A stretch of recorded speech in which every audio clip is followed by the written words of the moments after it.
gue kayak gini juga mayoritas gara-gara mama gue. Ya, jelas itu. Iya. Lu radikal karena mama lu kan? Iya, iya lumayan. Enggak, tapi bedanya kalau gue dari dulu tuh lumayan bukan di encourage, bukan dikasih bebas berpikir, tapi dikasih set of values lah. Oke. Bukan rules, values. Kalau gue ditekanin sama values-nya, jadi pas gue membangkang di sekolah gitu, gue rebel, pas gue mulai ask things, question things, gue ngelakuin yang orang lain gak lakuin gitu misalnya. Ya itu balik ke konsep, yang penting lo tanggung jawab gitu loh. You know what you're doing gitu, dan waktu itu dikasih kebebasan di sana benar. Tapi balik lagi ke itu ada kali ya, maksudnya kita juga mungkin ada kalau soal nilai ya. Kayak misalnya kalau dari nyokap gue tuh salah satu nilai yang ini banget, being considerate gitu. Kayak lu jangan nyusahin orang, jangan kayak misalnya kalau diangkot dari hal yang sederhana sih, salah satu memori yang vivid banget di kepala gue waktu itu, gue naik angkot sama nyokap gue waktu gue SD, kelas 3 SD. Terus namanya anak kecil ya, gue ngangkang tas gue taruh di sebelah gue. Terus nyokap gue kayak menguasai seluruh angkot lah. Padahal kan 64 harusnya kan. Iya 64 itu Ustaz, lo tahu ya angkot dalamnya. Soalnya yang nyetir di depan waktu itu.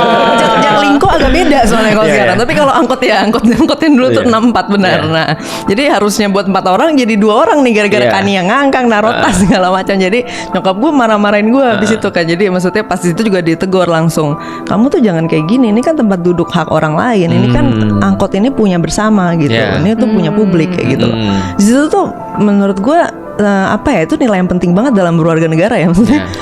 Orang jadi punya kesadaran harusnya untuk kayak berbagi kalau ruang publik, barang publik tuh caranya gini cara makainya ternyata gitu. Harusnya kita punya kesadaran ini harusnya dimaksimalin buat orang lain juga kayak gitu. Yang terakhir Mbak sebelum mau pergi katanya. Iya benar. Harapan dari buku ini apa sih Mbak? Dari Abi dulu. Ini biar on. Disukan ya.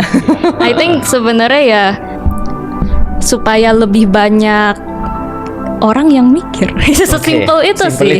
Sesimpel itu dan supaya lebih banyak ya sebenarnya conversation kayak begini nih gue suka banget dan seharusnya ini nggak eksklusif cuman dilakuin sama kita gitu kan. Tapi ini di tongkrongan, di kafe apa segala itu juga bisa sebebas ini gitu ngobrolin dan tapi nggak cuman sebebas ini tapi seberkualitas itu juga gitu loh. Conversation ya. Iya gitu. Benar gitu kayak on topic yang setuju nggak saling berantem gitu kan ya, nggak saling salah paham, nggak saling pakai definisinya sendiri-sendiri terus akhirnya bentrok nggak jelas gitu. Nah itu tuh jadi gini terus habis itu juga supaya ya menurut gua kalau individunya mikir dan bikin keputusan yang optimal, kita secara komunitas bernegara juga harusnya makin lebih maju baik. gitu otomatis. Bener.